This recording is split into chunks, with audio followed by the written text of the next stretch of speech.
The champagne flute trembled in my hand, sending tiny ripples across the golden liquid. Around me, the ballroom of the St. Regis hummed with wealth, the kind that whispered rather than shouted. Crystal chandeliers cast fractured light across marble floors, and somewhere a string quartet played something classical I couldn't name. I didn't belong here. I was invisible. Just another server in a black uniform weaving between tables laden with food most of these people wouldn't touch. My feet ached in the cheap heels I'd bought at a discount store, and the fabric of my shirt pulled uncomfortably across my shoulders. But I needed this job, needed the tips that would barely cover next month's rent in my studio apartment, with the leaking ceiling and the neighbor who screamed at 3 a.m. "More champagne, table 7, my supervisor hissed, her sharp eyes missing nothing. I nodded, grabbing a fresh bottle from the service station. My reflection caught in one of the ornate mirrors lining the walls, pale face, dark circles under green eyes, blonde hair pulled back so tightly it made my scalp ache. I looked exactly like what I was. 26 years old and exhausted by life. Table 7 sat in a corner, partially obscured by an elaborate floral arrangement of white roses and something dark, black calla lilies, I realized. Unusual. Ominous even. As I approached, I noticed the security first. 2 men in expensive suits, earpieces visible, standing at strategic angles. Not typical wedding guests. Then I saw him. He sat with his back to the wall, a position that gave him a clear view of every entrance and exit. Even seated, I could tell he was tall. Dark hair styled with careless precision, the kind that cost more than I made in a month. His suit was charcoal gray, perfectly tailored to shoulders that suggested both violence and restraint.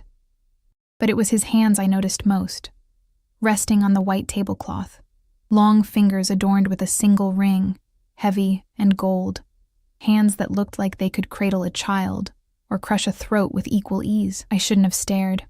I knew better. But something about him commanded attention, the way gravity commanded falling objects. He was young, maybe 32, 33, but carried himself with the weight of someone who'd lived multiple lifetimes. The other guests seemed to sense it too, giving his table a wide berth despite its prime location. "Champagne, sir?" My voice came out steadier than I felt. He didn't look up immediately. Instead, he finished whatever he was reading on his phone, one of 3 devices on the table, before his gaze lifted to meet mine.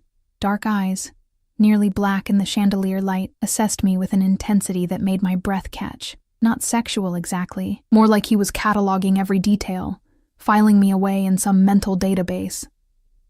"Thank you." His voice was quiet, controlled, dangerous in its softness. I leaned forward to pour, acutely aware of his cologne, something expensive with notes of cedar and smoke.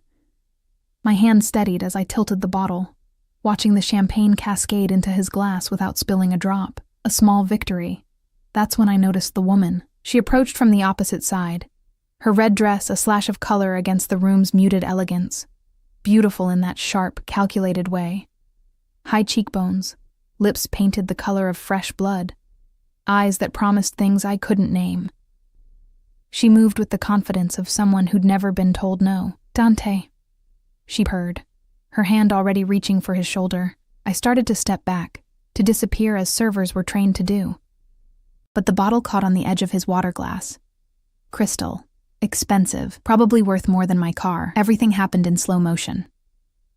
The glass tipped, water arcing through the air in a perfect, terrible parabola. I lunged to catch it, overcorrected, and watched in horror as champagne splashed across the front of his suit jacket. Time stopped. The quartet continued playing. Conversations buzzed around us. But in our corner, silence descended like a guillotine blade. "I'm so sorry," I whispered, grabbing napkins with shaking hands. "I'm so sorry. I'll pay for the cleaning. Don't." One word, soft as silk, sharp as a knife. I froze, napkins clutched uselessly in my hands. His security had moved closer, tension radiating from them like heat. The woman in red watched with barely concealed amusement, her lips curving into a smile that made my stomach turn. Dante, apparently his name, stood slowly. He was taller than I'd thought, at least 6'2", and the wet fabric clung to a chest that confirmed my earlier assessment about violence and restraint. He removed his jacket with deliberate movements, revealing a white shirt that probably cost more than my monthly salary. "What's your name?" He asked it casually, but I heard the command underneath, "Emma." My throat was dry. "Emma Collins. I'm so sorry. I'll speak to my supervisor about paying." "Emma." He said it like he was testing how it tasted. "You're afraid?" It wasn't a question. I nodded anyway, unable to form words. "You should be." He handed his jacket to one of his security guards without looking, but not of me. His gaze shifted to the woman in red, and something passed between them, a conversation conducted entirely in silence. She took a step back, her smile faltering. "Leave," Dante said quietly. For a moment I thought he meant me, but the woman's face went pale beneath her makeup. "You can't seriously—" "I don't repeat myself, Viviana." She left, heels clicking angrily against marble. I stood there, still clutching my napkins, wondering if I was about to be fired or worse. Around us, the party continued, but I swear I felt eyes on us. Curious, calculating, afraid. Dante's attention returned to me, and I resisted the urge to step back. Up close, I could see details I'd missed before. A small scar cutting through his left eyebrow. The shadow of stubble along his jaw. The way his eyes held mine without blinking, without wavering. Like he could see straight through to every secret I'd ever kept. "You're shaking," he observed. "I just ruined your suit. It's replaceable." He paused, head tilting slightly. "You work here often?" "This is my third event." The words tumbled out. "I usually work at Romano's downtown, but they needed extra staff tonight, and the pay was better, so I stopped myself, heat flooding my cheeks. "I'm sorry, you don't need my life story." Something flickered across his face. Not quite a smile, but close. "Romano's on Fifth Avenue?" I nodded, confused by the question. "Good food." He pulled out his phone, one of the three, and typed something quickly. "What time does your shift end?" "What?" "Your shift." "When does it end?" 11:30, but I don't understand." "My driver will take you home." He said it like it was already decided, like my opinion was irrelevant. "The streets aren't safe at midnight for a woman alone." "That's not necessary," I protested.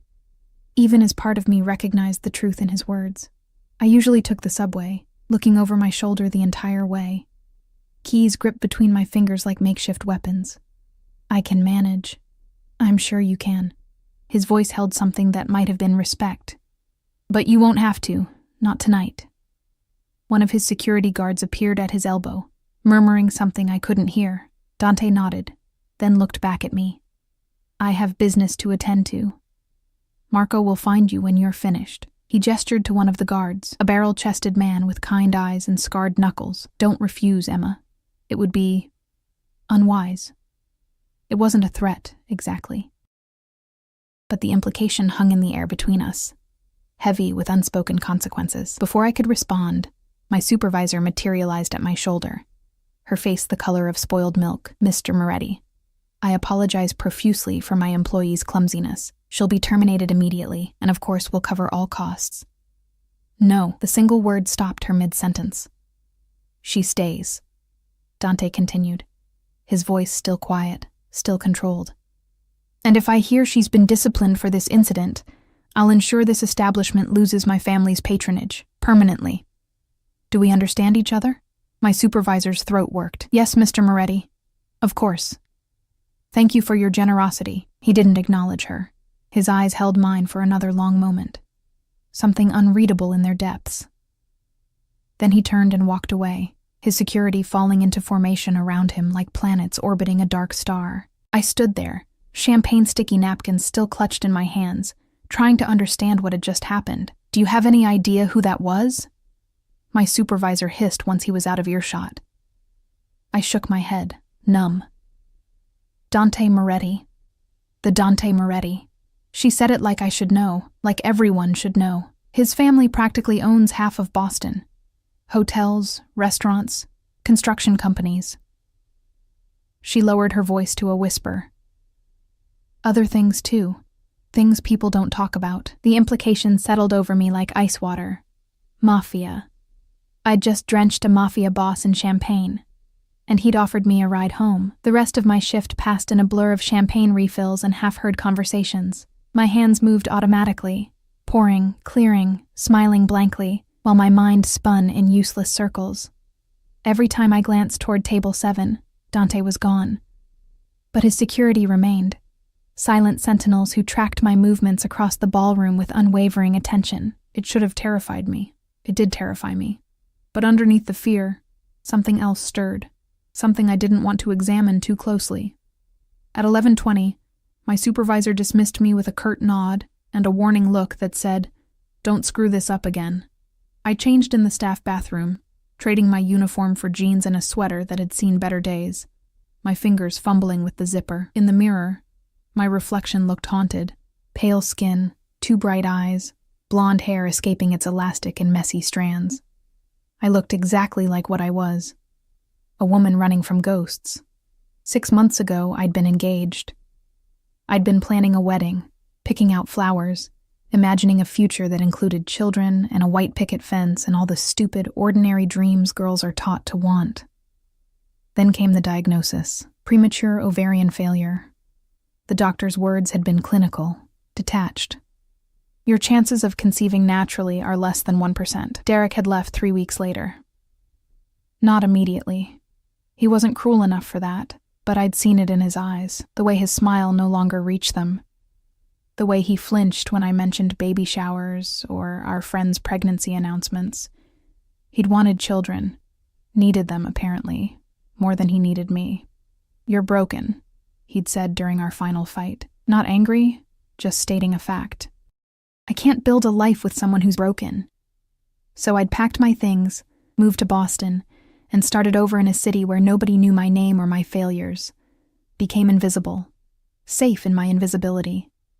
Until tonight. Marco waited by the service entrance, exactly where Dante said he'd be. Up close, he looked older than I'd thought.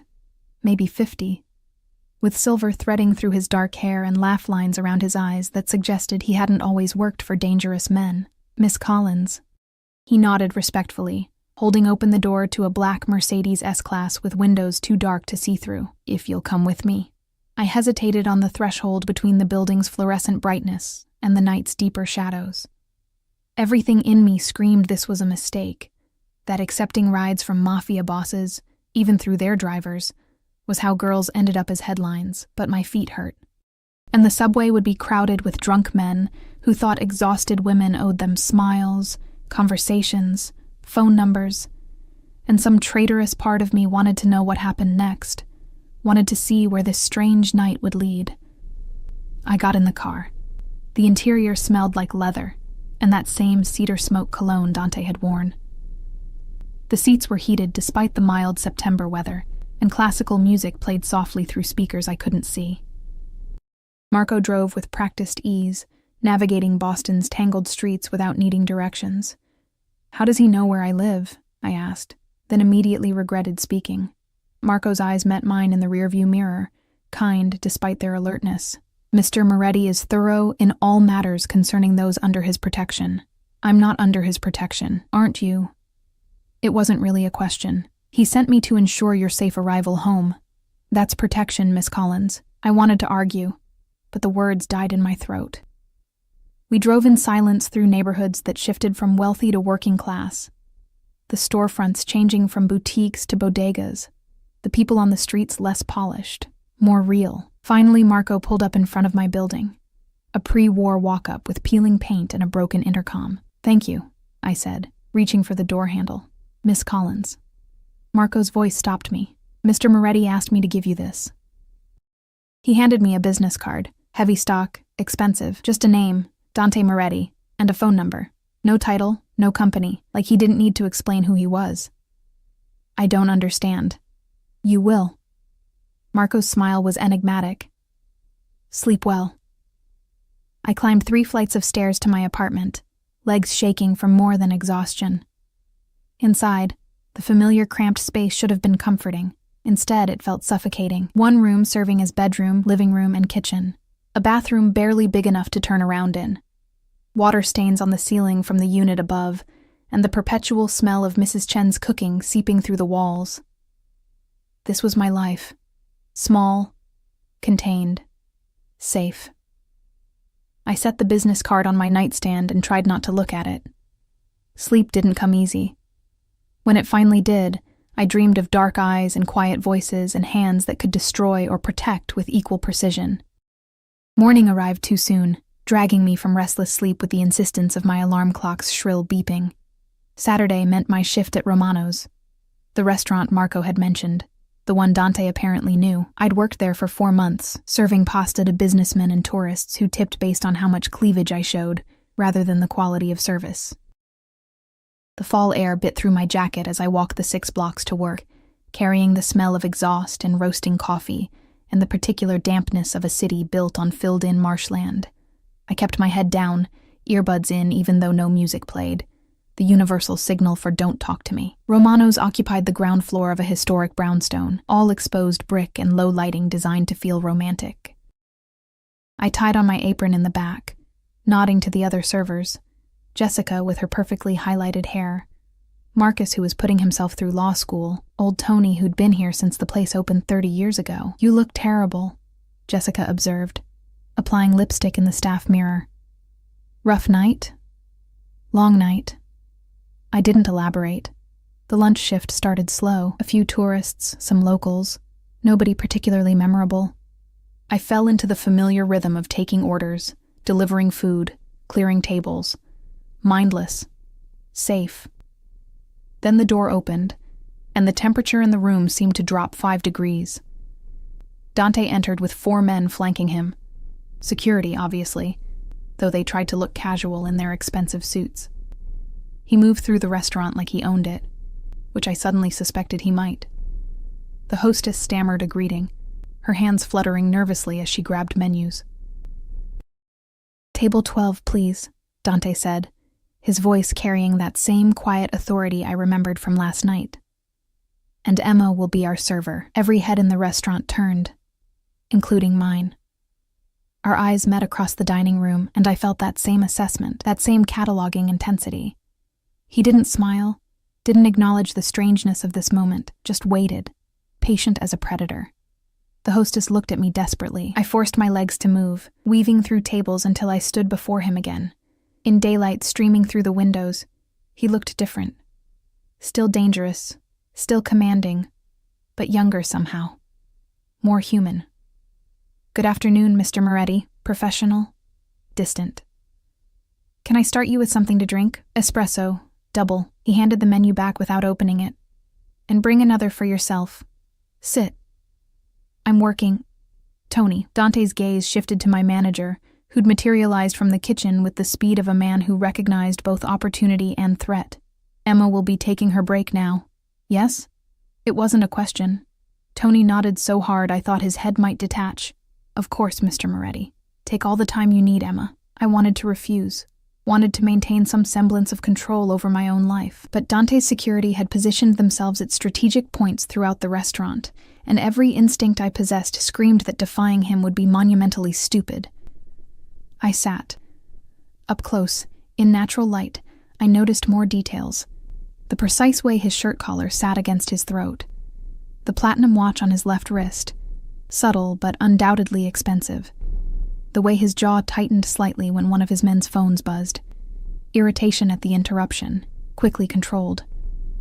"You're afraid again," he observed. "You keep showing up in my life uninvited. Invited, uninvited." He shrugged, the gesture somehow elegant. "These are relative terms." "No. They're pretty absolute, actually."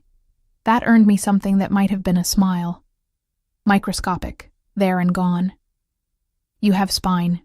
Good. You'll need it." Before I could ask what that meant, Jessica appeared with our espressos, her hands trembling slightly as she set them down. She left without her usual chatter, and I realized the entire restaurant had gone quiet. Everyone pretending not to watch while watching intently. I wrapped my hands around the tiny cup, grateful for something to do. "Why are you here?" "The veal is excellent. Mr. Moretti." "Dante." He took a sip of his espresso, dark eyes never leaving mine. "And I'm here because I want to know why a woman with your education works 2 service jobs to afford an apartment in one of the worst neighborhoods in Boston." My blood went cold. "How do you—" "I told you." I'm thorough." He set down his cup with precise care. "Bachelor's degree in literature from a state university. Dean's List all 4 years. You were accepted to a graduate program at Boston College, but deferred indefinitely. Before Boston, you lived in Providence. Before that, a small town in New Hampshire I won't name because I suspect you're running from it." Each word landed like a physical blow. He knew. He'd looked into me, invaded the privacy I'd worked so hard to construct. "You had no right. I have every right to know about people who enter my sphere." His voice remained quiet, but something harder edged underneath. "Last night you spilled champagne on me. An accident, probably. But accidents can be staged, distractions can be deadly. So yes, Emma Collins, I had every right to investigate whether you were a threat. And?" My hands shook, making the espresso cup rattle against its saucer. "Am I a threat?" "No." He leaned forward slightly, and I caught that cedar smoke scent again. "You're running from a broken engagement to a man who wasn't worth your tears. You work yourself to exhaustion because staying busy means not thinking. You eat 1 meal a day because rent is expensive and pride is cheaper than asking for help. You're alone in a city that doesn't care whether you live or die." Tears burned behind my eyes. I refused to let them fall. "What do you want from me?" Dante was quiet for a long moment, his expression unreadable.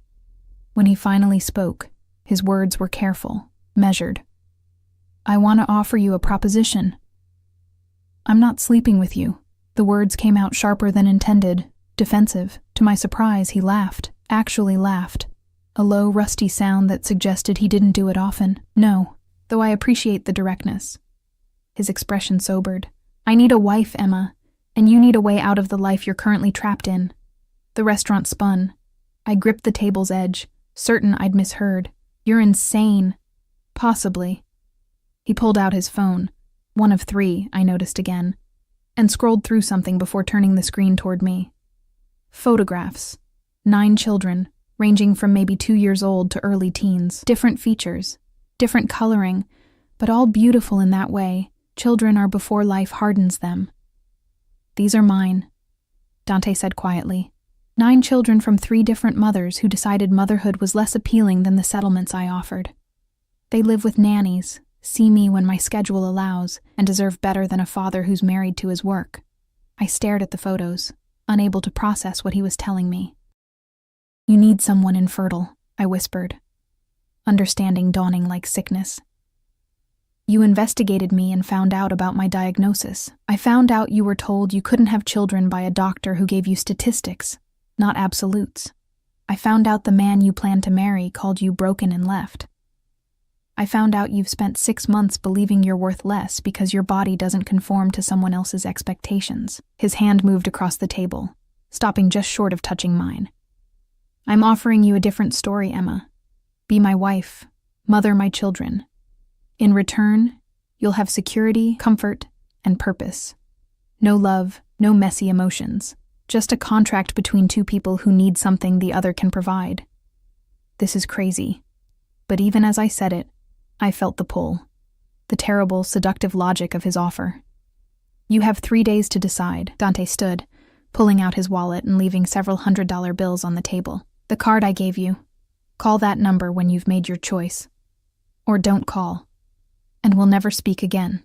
He turned to leave, his security falling into formation.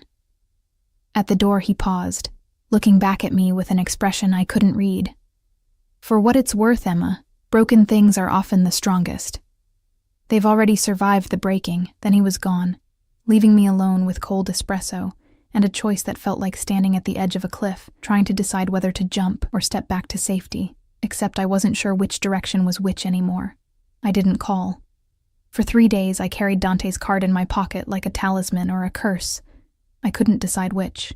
During my shifts at Romano's, I felt eyes on me constantly. His security, probably, making sure I didn't run or do something stupid. The weight of their surveillance should have angered me. Instead, it made me feel seen in a way I hadn't been in months. On the second night, I came home to find my landlord waiting in the hallway, his expression apologetic but firm. "Emma, I'm sorry, but I need to talk to you about the rent." My stomach dropped. I paid on time. I know. But the building's being sold. New owners want to renovate, raise the rates.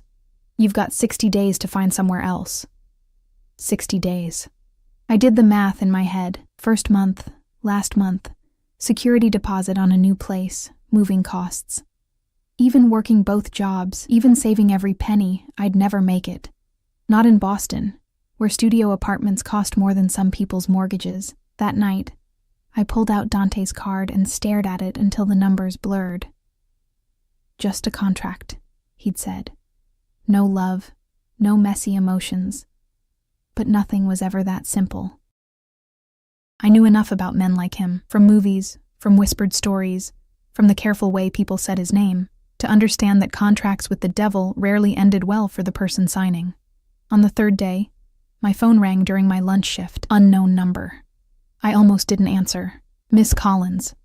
Marco's voice, warm and professional.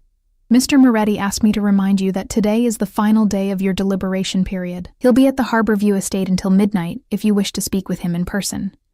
I haven't decided. He knows. But he thought you should have the address regardless. Marco rattled off a location in Dover, one of Boston's wealthiest suburbs. There's a car waiting outside your apartment building. It will remain there until midnight, should you choose to use it. He hung up before I could respond. Jessica materialized at my elbow, her eyes wide. Who was that? You look like you've seen a ghost. Nothing. Nobody. I shoved the phone in my pocket, hands trembling. I need to take my break. I spent 15 minutes in the bathroom, staring at my reflection and trying to breathe. The fluorescent lights made me look corpse pale, emphasizing the shadows under my eyes and the way my collarbones jutted too sharply beneath my uniform. You eat one meal a day because rent is expensive, Dante's words echoed in my skull. He'd seen through me so easily, cataloged my failures and survival mechanisms with clinical precision. Part of me hated him for it. Part of me was grateful someone had finally looked closely enough to notice. My shift ended at 9. I took the bus home instead of the subway, watching the city slide past in a blur of lights and shadows. The Mercedes was exactly where Marco said it would be, idling at the curb like a patient predator. The driver, a different man than Marco, younger, with a scar bisecting his left cheek, nodded when I approached. Miss Collins, are we going to Dover? The question hung in the air, last chance to walk away, to choose safety over the unknown. I got in the car. The Harborview estate sat behind iron gates and stone walls that screamed old money and older secrets. As we drove up the winding driveway, I caught glimpses of manicured gardens, a fountain illuminated by underwater lights, and finally, the house itself, a sprawling colonial that belonged on the cover of architectural magazines. Security checkpoints, cameras, men with earpieces who watched our approach with the dead-eyed focus of professionals. This wasn't just wealth. This was a fortress. The car stopped beneath a portico where warm light spilled from leaded glass windows. Marco waited at the entrance, his expression carefully neutral. Miss Collins, Mr. Moretti is in his study. Follow me, please. Inside, the house smelled like beeswax and old books and something floral I couldn't identify. Marble floors, crystal chandeliers, art that was probably worth more than I'd earn in a lifetime, but it wasn't cold or sterile. Toys scattered in corners, a stuffed elephant, building blocks, a child's drawing taped to an ornate mirror. Evidence of the 9 lives Dante had mentioned. Marco led me through hallways that twisted and turned, past rooms I glimpsed only briefly. A kitchen where a woman in an apron chopped vegetables, a library with floor-to-ceiling shelves, a living room where 2 young girls in pajamas watched cartoons, their laughter high and sweet.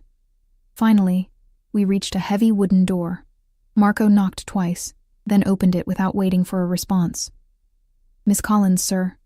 Dante stood by a window overlooking gardens I couldn't fully see in the darkness. He'd shed his jacket, rolled his sleeves to his elbows, revealing forearms corded with muscle and crossed with scars. A glass of amber liquid sat untouched on his desk, next to yet another phone and a scattered pile of documents. Thank you, Marco. He didn't turn around. Closed the door. The click of the latch felt final, like a cell door shutting. For a long moment, neither of us spoke. I studied his reflection in the window's glass. The set of his shoulders, the tension in his jaw, the way his hands gripped the windowsill like he was holding himself back from something. "I didn't think you'd come," he said finally.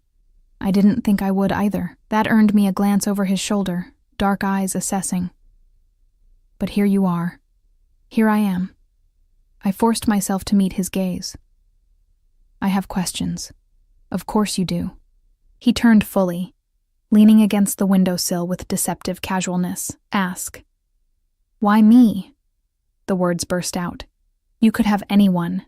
Someone from your world. Someone who understands this life. Why offer this to a broke waitress you met 3 days ago?" Dante was quiet for a beat, considering. "Because everyone from my world wants something. Power, connections, status. They see my children as obligations or stepping stones." His expression hardened. "You see them as people. I watched you look at those photographs, Emma. You didn't calculate their worth or your advantage. You just saw 9 kids who needed someone to give a damn. You don't know that. I do." He moved closer, each step deliberate. "I've spent my life reading people. It's how I've survived this long in a business where trust is fatal and everyone's playing an angle. You're not playing anything. You're just trying to survive without compromising the parts of yourself that still believe the world can be good." He stopped an arm's length away, close enough that I could smell cedar and smoke, and something underneath. Soap, maybe. Or the whiskey he hadn't touched. "I need someone who will love my children without agenda. Who will be there when I can't be, which is often. Who won't decide motherhood is too hard when the novelty wears off." His voice dropped lower. "And you need a reason to stop running from the woman who called you broken. This arrangement benefits us both. It's insane," I whispered. But the protest sounded weak even to me. "Probably." A ghost of that rare smile. Most worthwhile things are. I wrapped my arms around myself, suddenly cold despite the room's warmth. "What would you expect from me, specifically?" "Honesty." Dante ticked items off on his fingers. "Loyalty to my children, and by extension to me. Discretion about my business affairs. You'll see things, hear things. Those stay within these walls. Public appearances when necessary to maintain the fiction of a normal marriage." He paused. "And you'll live here, obviously. This is where the children are. And physically?" I couldn't look at him. "You said no messy emotions, but I won't touch you unless you ask me to." His voice was flat, matter of fact. "This is a business arrangement, Emma. I have no interest in forcing intimacy where none is wanted." Something about the way he said it made me look up. His expression was carefully blank, but I caught something in his eyes. Resignation, maybe, or loneliness. The look of someone who'd accepted that certain things simply weren't meant for him. "How long?" I asked. "This arrangement? Is there an end date?" "No." He moved back to his desk, putting distance between us. "Divorce in my family is complicated, messy, dangerous for everyone involved. If you agree to this, it's permanent. I won't lie about that. Permanent." The word settled over me like snow, cold and absolute. "I need to think, no." Dante's interruption was gentle but firm. "You've had 3 days to think. Now you need to decide. Yes or no, Emma. Jump or step back." My heart hammered against my ribs.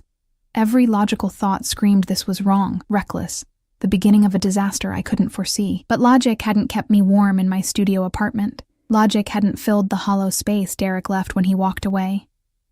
Logic was just another word for safe, and safe had gotten me exactly nowhere. I thought about the children in those photographs, the toys scattered through this enormous house, the laughter I'd heard from the living room.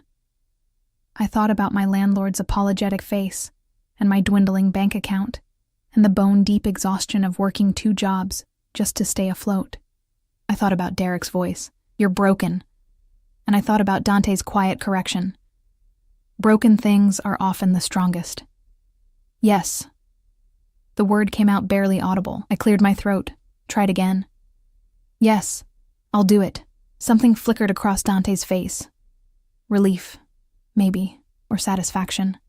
He pulled open a desk drawer and extracted a document, already prepared, like he'd known all along what my answer would be. "This is the contract. Read it carefully." My lawyer will be here tomorrow to notarize if you still agree to the terms. I took the papers with numb fingers, scanning clauses about financial arrangements, custody expectations, grounds for termination, death being the primary one, which didn't exactly comfort me. The numbers made my head spin: monthly allowance, trust funds for the children, a separate account in my name that would receive regular deposits. "This is too much," I protested. "It's what my wife deserves." He said it simply, like it was obvious. "You'll need clothing appropriate for your new position, personal items, anything that makes you comfortable. Marco will arrange accounts at the necessary establishments. I don't know how to be this person." The confession escaped before I could stop it. "I don't know how to be a wife to someone like you or a mother to 9 children or any of this." Dante circled the desk, and suddenly he was close again, close enough to touch though he didn't.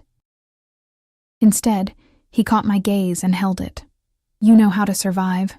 That's all anyone needs to know."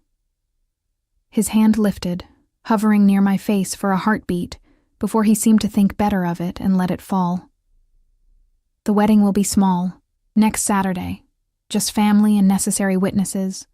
We'll say it was a whirlwind romance. My family won't question it. They've learned not to question me. Next Saturday. 7 days. 7 days until I became Mrs. Dante Moretti, and stepped into a life I couldn't begin to imagine. Unless you've changed your mind." He watched me carefully, looking for hesitation. I thought about my apartment with its water stains and my 2 jobs and my careful, small, lonely life.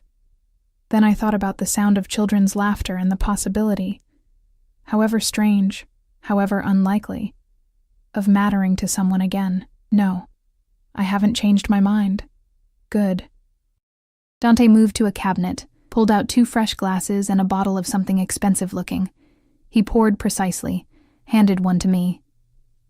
"Then we should seal this agreement properly." I took the glass, crystal heavy in my hand. "To what? This insane arrangement?" "To new beginnings." His glass touched mine with a clear bell-like ring. "And to broken things that refuse to stay broken." We drank. The liquor burned going down, warming me from the inside out. Through the window behind Dante, I could see lights scattered across the estate's grounds. Security posts, probably, or garden features. A gilded cage, beautiful and inescapable. I'd traded one trap for another, exchanged loneliness for obligation. But when I looked at Dante's face in the window's reflection, I saw something I hadn't expected. Not satisfaction at a deal well made, or triumph at acquiring something he wanted. I saw someone who looked just as uncertain as I felt, standing at his own cliff's edge, hoping this leap wouldn't destroy them both. The week before the wedding passed in a blur of impossible adjustments. Marco arrived at my apartment Monday morning with 3 other men who packed my meager belongings with efficiency that bordered on military precision. Everything I owned fit into 4 boxes. 4 boxes to summarize 26 years of existence. "Is this all, Miss Collins?" Marco asked gently, surveying my empty studio with kind eyes. I nodded, unable to speak past the lump in my throat. This place had been a prison of sorts, cramped, lonely, barely functional. But it had been mine. Now I was trading autonomy for security, and the weight of that choice pressed against my chest like a physical thing. The estate in Dover swallowed me whole. Marco showed me to a suite on the 2nd floor. Bedroom, sitting room, bathroom with a tub large enough to swim in.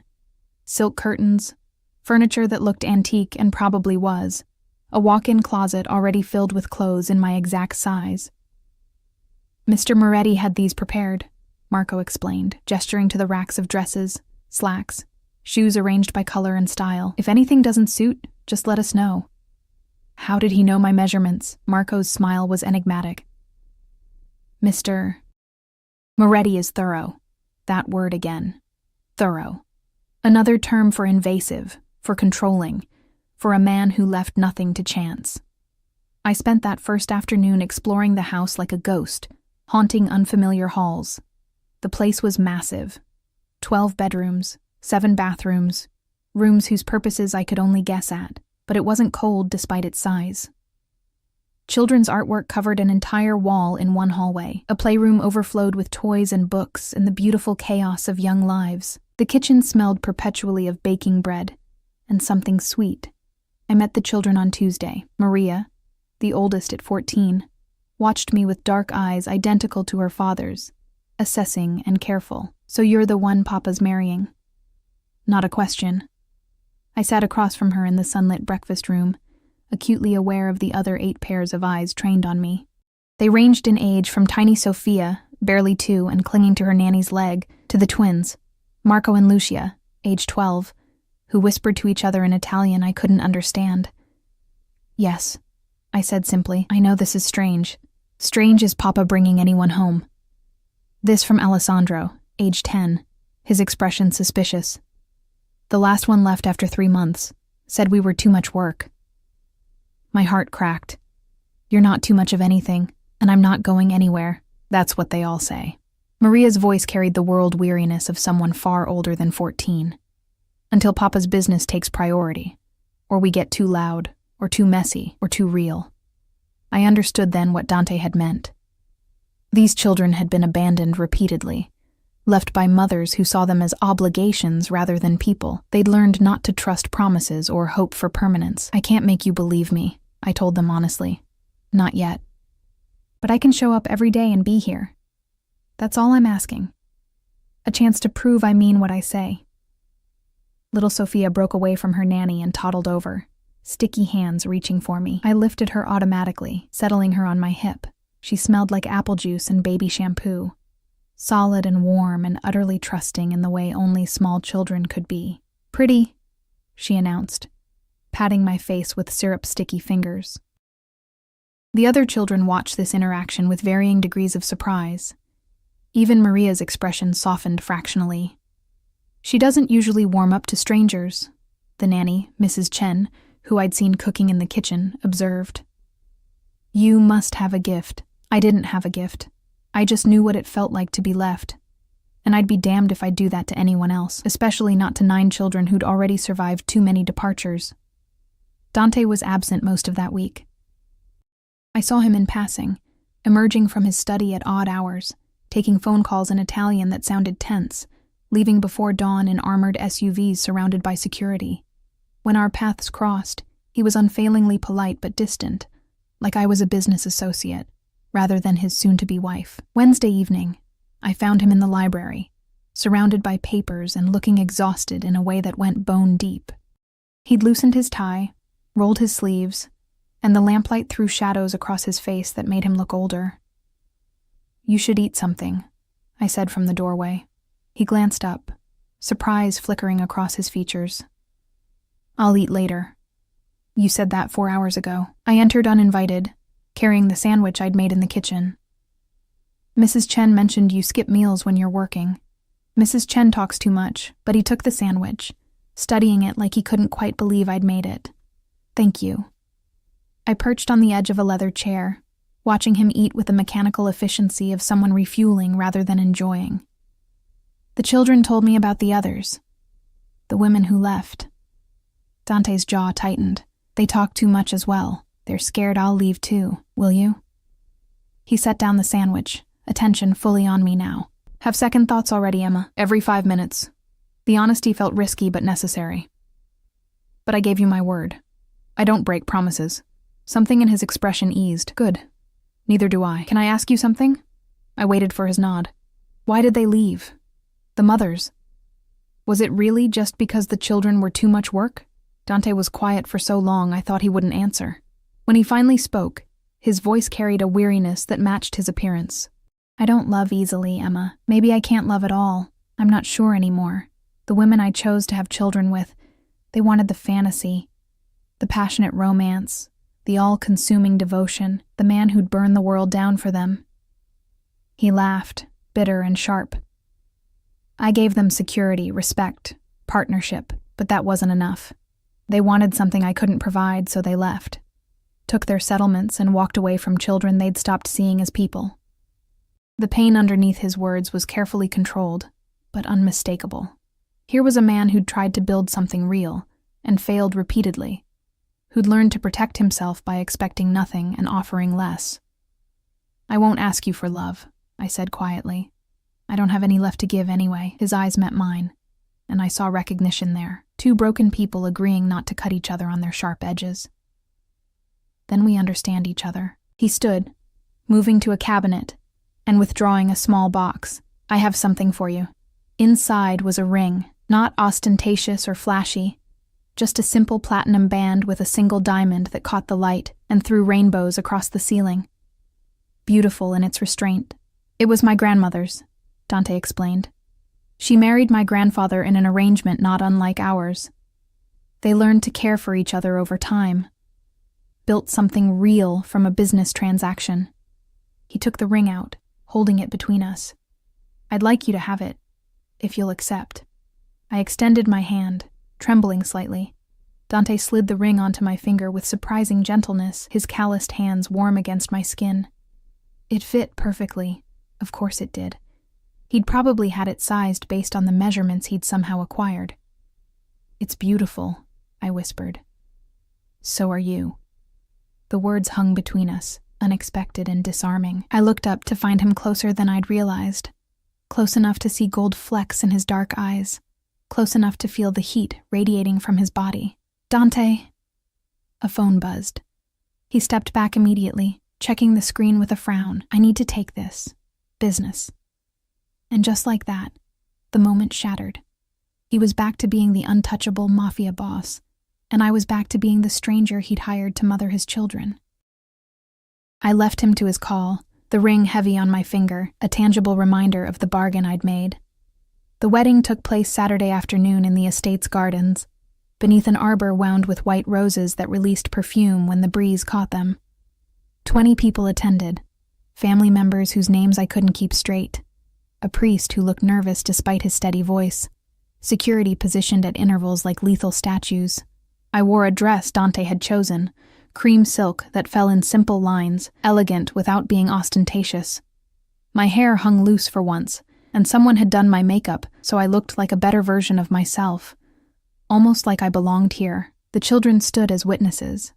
Maria held Sophia, who kept trying to grab the flowers. The twins whispered behind their hands. Alessandro watched with the same suspicious assessment he'd given me all week. And Dante stood at the altar in a charcoal suit, looking simultaneously powerful and vulnerable in a way that made my chest ache. The ceremony blurred. I heard myself speak vows I barely registered, felt Dante's hands, steady and warm, slide a matching platinum band onto my finger beside his grandmother's ring. Heard the priest pronounce us husband and wife. "You may kiss the bride." Dante hesitated, his eyes searching mine for permission. I gave the smallest nod, and he leaned in slowly, telegraphing his intentions. His lips brushed mine, chaste, brief, appropriate for the audience watching. But I felt the restraint in it, the careful control of a man who'd spent a lifetime managing his responses. When he pulled back, his thumb grazed my cheek in a gesture so fleeting I might have imagined it. "Mrs. Moretti," he murmured, so quietly only I could hear. "Welcome to the family." Applause rippled through the small gathering. Sophia squealed with delight, and I stood there, ring on my finger and a new name attached to my identity, wondering what exactly I'd just committed myself to. The reception was mercifully small. Dinner in the formal dining room, toasts I barely heard, cake that tasted like sawdust in my nervous mouth. Dante's family congratulated us with varying degrees of sincerity. An older man, his uncle, I gathered, pulled him aside for a tense conversation in Italian that involved sharp gestures and harder glances my direction. "Ignore Salvatore," Maria said quietly, appearing at my elbow. "He thinks Papa's making a mistake, marrying someone outside the families." "Am I? A mistake?" She studied me with those two old eyes. "Ask me in 6 months. Fair enough." As the evening wore on, exhaustion crept in. I'd slept poorly all week, anxiety gnawing at me every time I closed my eyes. Now the adrenaline was fading, leaving me hollow and shaky. Dante found me on the terrace, escaping the noise inside. The sun had set, leaving the gardens bathed in artificial light and long shadows. "Tired?" he asked, joining me at the railing. Overwhelmed. I turned to face him. "This is really happening. I'm really your wife now. Having regrets?" I think regrets require time to develop properly. I managed a weak smile. Ask me tomorrow. He almost laughed. Almost. Maria said the same thing. We stood in comfortable silence, watching security patrol the grounds with practiced efficiency. In the distance, I could hear the children's voices. Arguing about bedtime, probably. They'll test you, Dante said eventually. Push boundaries. See if you'll break like the others did. I won't break. I believe you. He turned to face me fully, and in the low light, his expression was unguarded for once. Emma, I need you to understand something. My business, what I do, it's dangerous. I've made enemies. There are people who would hurt my children to hurt me. That's why the security, why the walls, why I'm so careful about who enters our lives. I understand. Do you? His hand lifted, cupping my face with unexpected tenderness. Because once you're truly part of this world, there's no leaving. Even if you wanted to, the things you'll see, the things you'll know, they'll make you a target too. I can protect you, but I need you to be smart, careful. Never trust anyone completely except Marco and Mrs. Chen. A chill ran down my spine. You're trying to scare me. I'm trying to prepare you. His thumb traced my cheekbone, the gesture almost reverent. You're mine to protect now, Emma. That means something in my world. It means I'll destroy anyone who threatens you. But it also means you need to let me keep you safe. The possessiveness in his words should have frightened me. Instead, I felt something else entirely. A dark thrill at being claimed, at mattering enough to warrant that fierce protection. Okay, I whispered. I'll be careful. Good. He released me, stepping back into formality. Your room is prepared. Get some rest. Tomorrow we'll start establishing routines with the children. He turned to leave, but I caught his sleeve. Dante? Yes. Thank you. For this. For giving me a purpose when I'd forgotten what that felt like. His expression softened fractionally. Thank you for saying yes when any sane person would have run. Then he was gone, disappearing into the house and leaving me alone with the night and the weight of the choice I'd made. I touched my rings, tangible proof this wasn't a dream. Mrs. Emma Moretti, wife, mother, part of a world I didn't understand but was now irrevocably bound to. The wind carried the scent of roses and something darker underneath. Danger, maybe. Or possibility. I went inside to face whatever came next. Block 5. The first month of marriage taught me that love and obsession weren't always distinguishable, and that safety could feel like suffocation if you weren't careful. Dante's protection revealed itself in layers. First came the obvious things. Security, who followed me everywhere, even to the grocery store I insisted on visiting myself because I needed some semblance of normalcy. Then the subtler manifestations. My coffee appeared each morning exactly how I liked it, though I'd never told anyone my preferences. Clothes in my closet perfectly suited to each day's schedule. A new car in the garage with my name on the registration, fully armored and equipped with a panic button that connected directly to Dante's phone.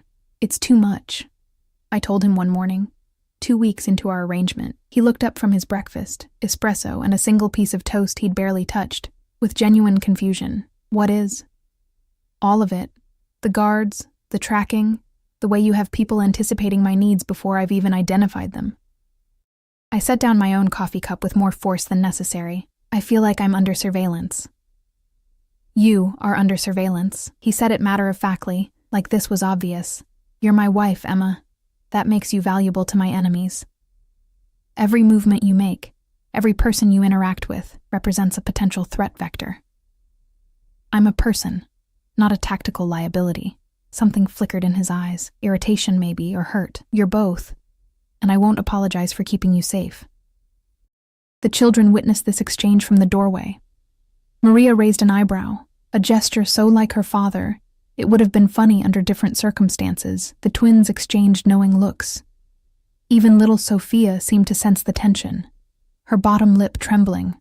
I forced myself to soften. I'm not asking you to stop protecting me. Just to remember I'm not a prisoner. Dante stood, buttoning his suit jacket with precise movements. The distinction is negligible when the consequences of carelessness are the same. He left for work, or whatever he called the mysterious business that kept him away for hours, sometimes days. And I was left with the children and my growing understanding that I'd married a man who confused possession with protection, who couldn't separate keeping someone safe from keeping them controlled. But the children needed me, and that made everything else bearable. Alessandro's nightmares started the second week. I'd hear him crying at 3 a.m, muffled sobs that broke something in my chest. The first time, I went to him without thinking, settling on the edge of his bed in the darkness. "Hey," I whispered. "Bad dream?" He nodded, ashamed tears on his cheeks, 10 years old and already trying to be tough, to not need comfort. "Want to talk about it?" Mama left. His voice cracked. "In the dream, I mean. She just walked out and didn't look back. And Papa said it was my fault for being too loud, too messy, too much." "Stop." I pulled him into my arms, this child who barely knew me but needed someone so desperately. "You are not too much. You're exactly right. And I'm not leaving. You don't know that." "Yes, I do." I smoothed his hair back from his forehead. "Because I made a promise to you and your siblings, and I don't break promises. Ever." He cried against my shoulder, and I held him until the tears stopped and his breathing evened into sleep. When I tried to leave, his hand caught mine. "Stay?" So I stayed, curled awkwardly in his too small bed, keeping watch over this broken child who'd learned too young that love was conditional. I didn't know Dante stood in the doorway until I heard his quiet footsteps retreating down the hall. The incident with Viviana happened 3 weeks in. I was at the children's school for parent-teacher conferences, a responsibility Dante usually delegated to nannies, but that I'd insisted on handling. Maria needed someone who actually cared about her declining math grades and increasing absences. The twins deserved parents who noticed when they excelled at science. Alessandro's teacher wanted to discuss his anxiety in class. I was leaving the building, juggling folders and my purse, when a red Ferrari pulled up to the curb. The woman who emerged wore designer everything, and a smile sharp enough to cut, Viviana. From the wedding reception, the woman Dante had dismissed with a single word. "So you're the latest Mrs. Moretti." She looked me up and down, assessment cold and thorough. "I give you 6 months, maybe less." "I'm sorry. Do I know you?" "Not yet, but you will." She stepped closer, and I caught her perfume. Expensive, cloying. "Dante has a type, you know. Broken little birds he can fix and control. It makes him feel powerful, having someone depend on him completely." My security detail had materialized, Marco and 2 others, forming a subtle barrier between us. But Viviana just laughed. "Oh, he's got you locked down tight, doesn't he? Does he track your phone? Monitor your spending? Decide who you can see and when?" Her smile was poisonous. "That's not protection, sweetheart. That's ownership. I think you should leave." My voice came out steadier than I felt. "I'm leaving. But consider this a warning. Dante Moretti doesn't love. He possesses. And when you inevitably disappoint him, when you fail to be whatever perfect fantasy he's constructed, he'll discard you like he did me. Like he did all the others." She slid back into her Ferrari and drove off, leaving me standing on the sidewalk with my heart pounding and doubts multiplying like bacteria. Marco touched my elbow gently. "Miss Emma, we should go." "She's wrong," I said, needing to hear it aloud. Dante's not like that. Marco's expression was carefully neutral. Mr. Moretti is protective, sometimes to extremes, but his intentions are good, even when his methods are questionable. That non-answer terrified me more than Viviana's accusations. I confronted Dante that night in his study. He looked up from his laptop, surprise registering when I closed the door behind me with more force than necessary. "We need to talk." "About?" But I saw awareness in his eyes. His security had already reported the encounter. About boundaries, about the difference between protection and control. I crossed my arms, trying to project confidence I didn't feel. "I met Viviana today." His expression went cold. "What did she want?" To warn me about you, apparently. To tell me you confuse possession with love and that I'm just another broken thing you're trying to fix. And you believe her? His voice was dangerously quiet. I don't know what to believe, the words burst out. You track my every movement, anticipate my needs before I voice them. Surround me with guards like I'm some precious artifact that might shatter. Sometimes it feels like protection. Sometimes it feels like a cage. Dante stood slowly, and I forced myself not to step back as he approached. He stopped just close enough that I could feel his presence, smell his familiar cedar smoke scent. You want to know the truth, Emma? His hand lifted to my face, thumb tracing my jawline with unexpected gentleness. I am obsessed with keeping you safe. Irrationally, completely obsessed. Because every time I close my eyes, I see 1,000 ways you could be hurt, taken, destroyed by people who want to damage me. That's not healthy. I know.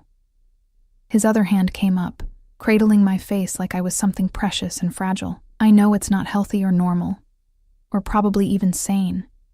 But I've lost too much, Emma. Watched too many people I should have protected suffer because I wasn't careful enough, wasn't vigilant enough. I won't let that happen to you. I'm not yours to lose.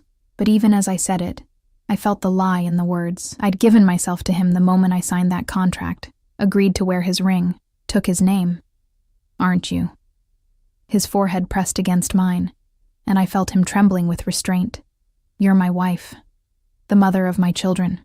You sleep under my roof and wear my grandmother's ring and carry my name. If that doesn't make you mine, what does? Choice, I whispered. I need to feel like I chose this, not that I'm trapped in it. He pulled back just enough to meet my eyes. Then choose now. Tell me to back off, to give you space, to treat this like the business arrangement we agreed to. I'll do it. I'll hate every second, but I'll do it if that's what you need. I should have said yes.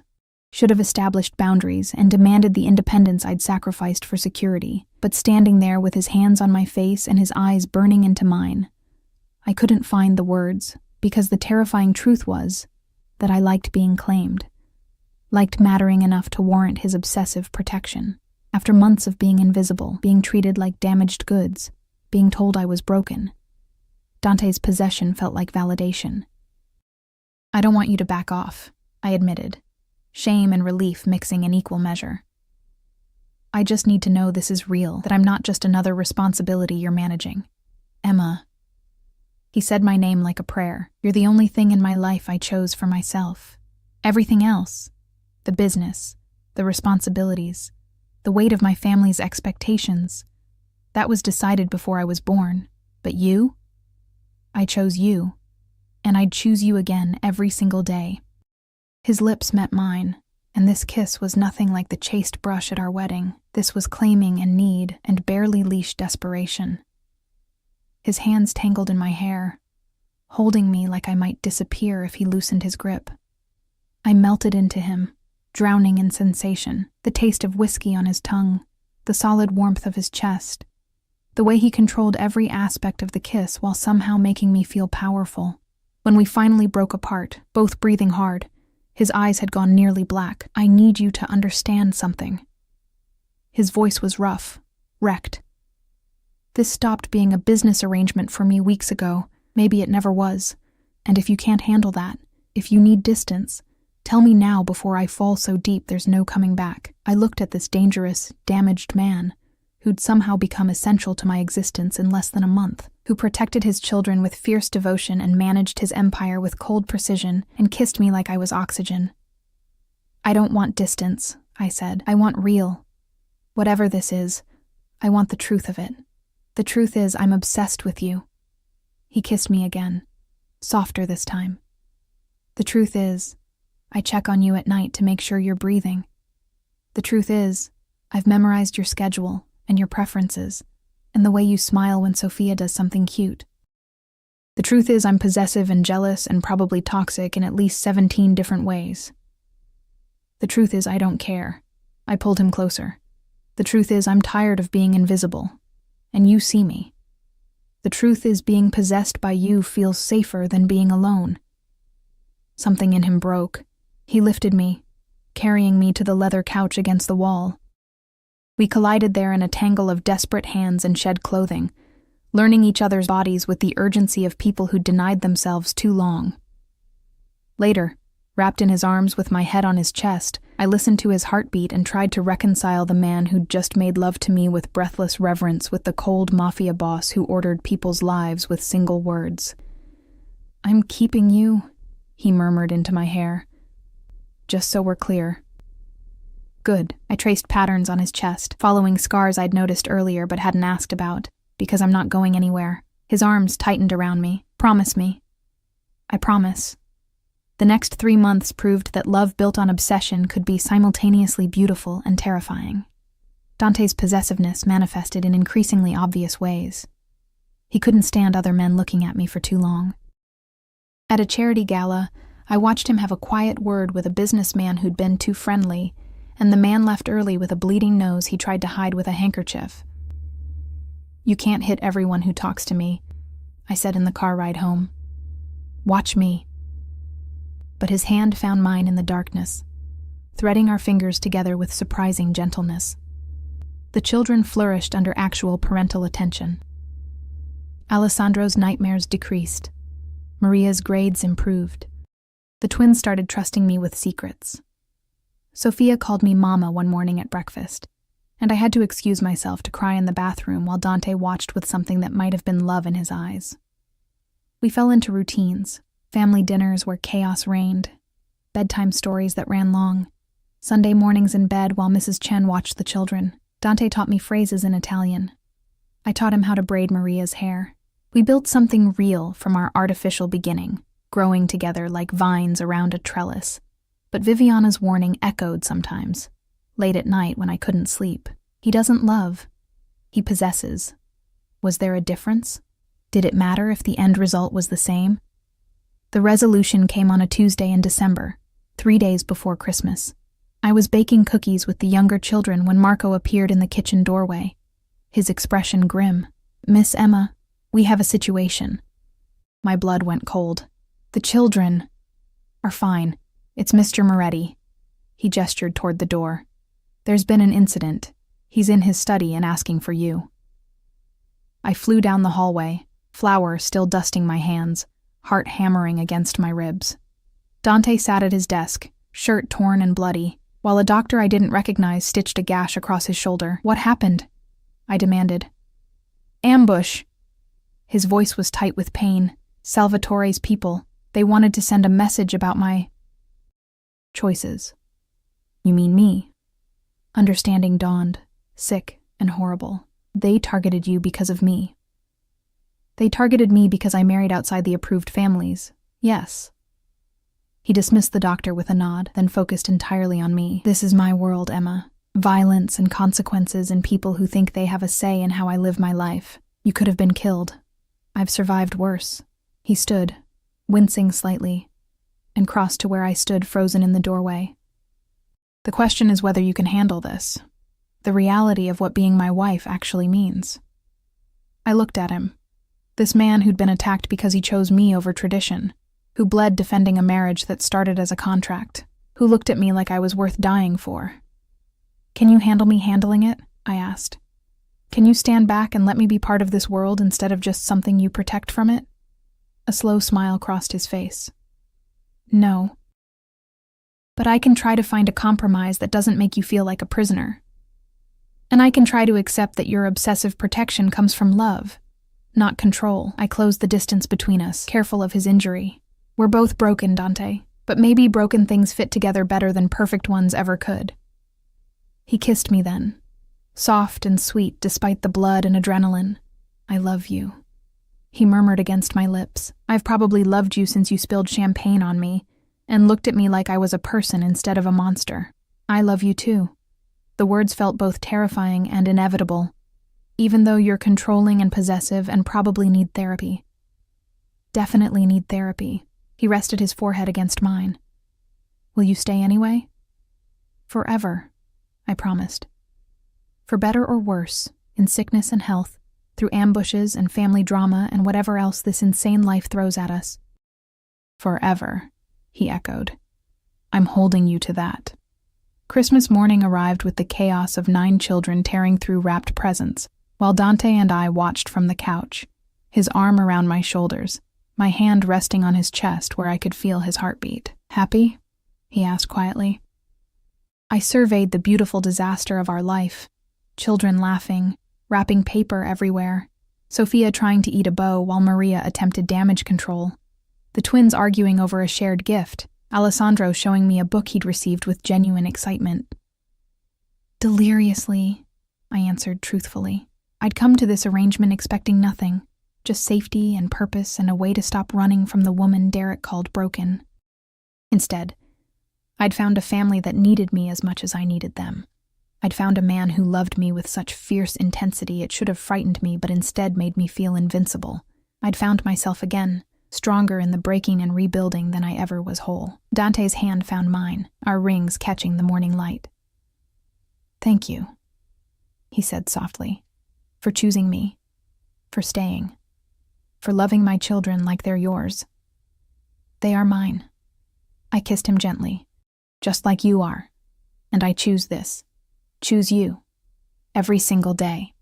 Sophia toddled over, demanding to be lifted. Dante pulled her onto his lap, and she immediately tried to steal his coffee while he laughed, an actual, genuine laugh that transformed his entire face. This was real. This was ours, built from brokenness and contracts, and a chance